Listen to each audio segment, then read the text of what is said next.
Good afternoon, everyone. Shalom. I'm Shosh Bedrosian, spokeswoman for the National Public Diplomacy Directorate here in the Prime Minister's office. I'm going to take a few questions after a couple of very brief points to share with you. Just make sure you put your questions in the chat of this Zoom with your name and your outlet. It is Tuesday, October 21st, and today is day 746 since our hostages were kidnapped into Gaza and Hamas launched this brutal war on Israel. Last night, the remains of one of our hostages returned back to Israel after it was transferred to the hands of the IDF inside of Gaza, and a military ceremony took place in the presence of an IDF rabbi. The casket was brought straight to the Forensic Institute for identification. The remains have been identified as Sergeant Major Tal Chaimi, who leaves behind his wife and his 4 children. Tal lived on kibbutz near Yitzhak and was a commander of the emergency response team there. On the morning of October 7th, Tal joined the response team to defend his community, and he fought against dozens of terrorists at the gate for hours. Tal was murdered that morning, and his body was kidnapped into the Gaza Strip. Tal was one of hundreds of heroes from that tragic morning who put his life on the line to defend his community. May his memory be a blessing. 33 of our hostages have returned home so far under this framework brought forth by Prime Minister Netanyahu and President Trump, with the release of 20 of our living hostages and the remains of 13 of our deceased hostages. It's been 8 days, and what was supposed to be the release of all of our hostages at one time has not come to fruition. This was a commitment that was made under the first phase of this plan by all parties, but Hamas has not upheld their side of the agreement. We are demanding the release of our remaining 15 deceased hostages that are still in captivity. Prime Minister Netanyahu reiterated these words in the Knesset yesterday, that Israel is committed to bringing them all back home, every last one of them, and he explained these are not empty words. This is a promise he made from day one of this war, and it's a promise he will see through until the end. The Prime Minister is continuing to hear the stories of survival from our returned living hostages. One of them recently from Rom Braslavsky, who was at the Nova Music Festival on that Saturday morning. Rom, who was working security at the festival, used his body to shield participants who were massacred on that day. He was kidnapped by terrorists into Gaza, with his captors repeatedly pressuring him to convert to Islam. The Prime Minister echoes the words of Rome, who looked his captors in the eyes and said, "I am a Jew, I am strong, I will not break." As Israel continues to uphold its side of the ceasefire plan after Hamas blatantly violated it by attacking us and killing 2 of our soldiers 2 days ago and crossing into our soldiers' yellow line position in Gaza, the Prime Minister said Hamas immediately felt the weight of Israel's hand after its series of airstrikes and hitting dozens of terror targets inside of the Gaza Strip. Now, we, of course, are now back in a ceasefire position. We maintain that line and have now physically marked the yellow line in Gaza to establish tactical clarity on the ground. The IDF has marked the line with a concrete barrier with a pole painted yellow standing 3.5 meters high. The concrete barriers are being placed every 200 meters apart from each other. Prime Minister Netanyahu made it clear from the beginning, the ceasefire is not a license for Hamas to threaten us, and aggression against us has and will pay a very heavy price. We've had it with the breaches of the ceasefire. We will enforce it. Our heroic soldiers will defend us if a threat arises. Now, in coordination with President Trump, Hamas's military and governing power will be destroyed, as laid out in the 20-point plan.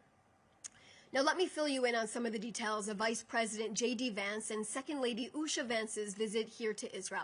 They've officially arrived here about midday Israel time. The Prime Minister is hosting an official welcome ceremony event at the Prime Minister's office in Jerusalem around 10 a.m. tomorrow morning. Now, after that, a personal meeting will take place between the Prime Minister and Vice President Vance. And following that, their teams will also meet. The Prime Minister is scheduled to meet with the Vice President to discuss mainly two things: the security challenges before us and the political opportunities that lie ahead.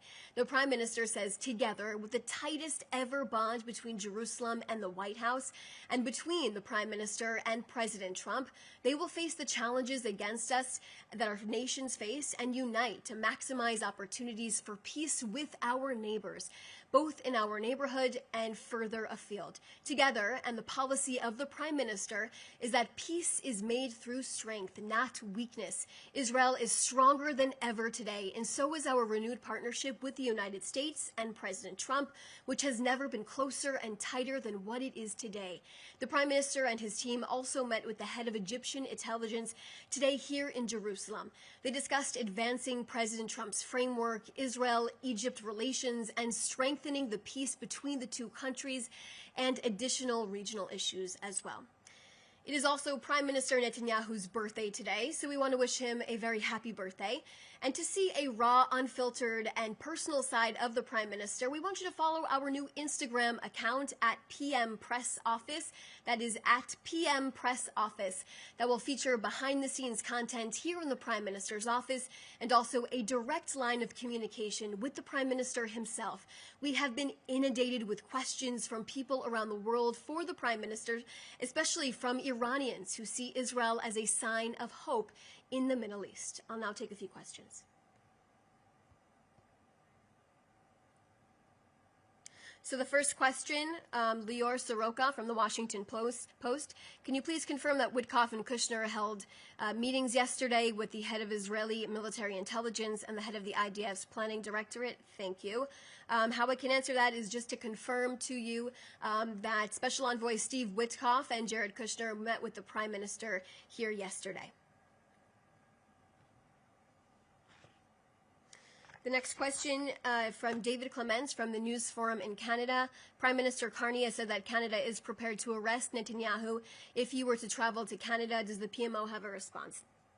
We believe that Prime Minister Carney should, of course, reconsider this and welcome Prime Minister Netanyahu, the leader of the only Jewish state and democratic country here in the Middle East, to Canada, if that were to ever happen. The recognition of a Palestinian state is a reward and it's a prize for terrorism. The Prime Minister has said this since countries decided to recognize it a few weeks ago. That has only poured fuel on an anti-Semitic fire in Canada. This is Joel Pollack from Breitbart News. The New York Times says that J.D. Vance is coming to Israel to make sure that the Netanyahu government does not vacate the ceasefire. The Qatari regime blames Israel for violations of the ceasefire over the last few days. Can you respond to this? So what I can tell you, Joel, is that the relationship between the United States and Israel has never been stronger before. This is where we are at. Because of this deal, which was put forward by Prime Minister Netanyahu, and of course, with the help, the enormous help from President Trump, this is why we are here. The United States and Israel are working in full coordination together to make sure that all sides are upholding this ceasefire. Israel is doing their part. We are waiting for Hamas to do theirs. Like we've said the last few days, Hamas violated the ceasefire by attacking our soldiers, killing 2 of them in Rafah just the other day. We want the bodies of our 15 hostages back, and that is what we are working to make sure it gets done here. Or Kered from Israel Hayom, in light of Hamas's repeated violations, including a few days ago resulting in the deaths of 2 soldiers and another violation today, what does it say about the prospect of maintaining the ceasefire? What I can tell you right now, and like I said before, it is paramount that all sides uphold this ceasefire. Israel is doing their side. We are continuing to fulfill what the criteria is, what was put down in this plan. We are expecting Hamas to do the same. But let me tell you something. There should be no violations, and Israel does not have patience for this. It was decided at the beginning when Hamas agreed to this, all 48 of our hostages will be released at one time. Here we are. It's been 8 days since all of this has really gone into effect. 8 days since our 20 living hostages have come out, and we are still waiting for 15 deceased hostages to be released. We are not accepting any excuses from Hamas, and no journalist should be perpetuating the lies that Hamas cannot find these bodies. We know Hamas can find them, and we are waiting, and we are expecting, and we are demanding for them to be returned.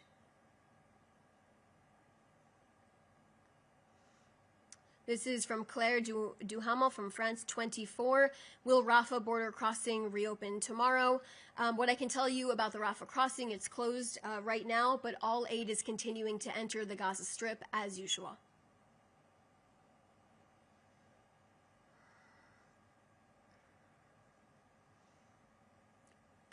This is from the Financial Times. Hi, can you comment on broad reporting in Israeli press and U.S. press that U.S. Vice President has been dispatched by Donald Trump to ensure that Prime Minister Netanyahu remains committed to the ceasefire and the remaining negotiations to bring the war to a complete end.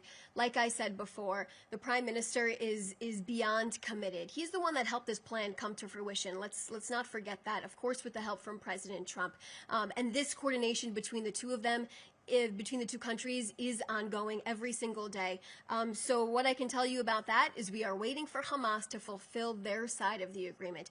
Any violation has come from Hamas, the terror organization themselves. But the partnership between the United States and Israel right now has never been stronger. And I will reiterate my words. We are in full coordination with the United States, and we welcome Vice President Vance.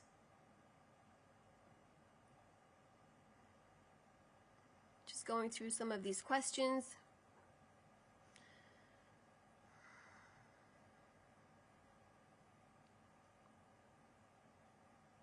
I'm not sure what the outlet is. I believe it's Phoenix TV. If Hamas does not follow the ceasefire deal, when and how will the IDF will do to prevent that from happening? The IDF will know what to do. That's what the Prime Minister has said if Hamas continues to violate this agreement. Just going through the rest of these questions.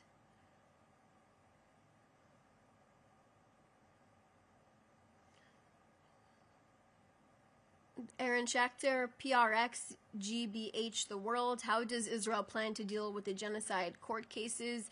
Let's get something very straight. There is no genocide that has ever happened in the Gaza Strip, and that's very, very clear.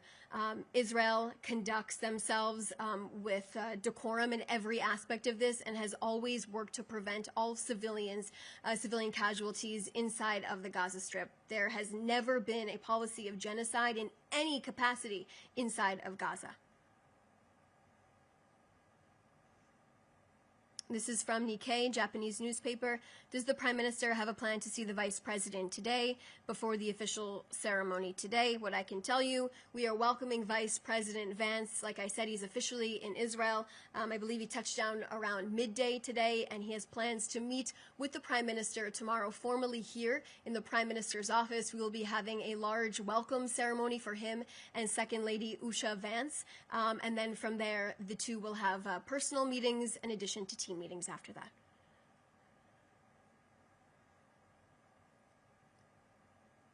James Marlowe, freelance broadcast journalist. Has any progress been made on those Gazan families expressing a wish to leave the Strip for a new life? And can you reveal any country willing to cooperate? Israel wants to make sure that people in Gaza, of course, can have the life that they want. And that's where we're at, is following the 20-point plan. And to make sure that all parties are following that 20-point plan, the first step in the first phase of this is to get all of our hostages out. We are waiting for the release of 15 of our hostages, but also the 20-point plan lays out exactly what will take place, which is the demilitarization of the Gaza Strip, making sure that Hamas has no part in the governance of Gaza ever again, and that the Gaza Strip does not pose a threat to the state of Israel in the future.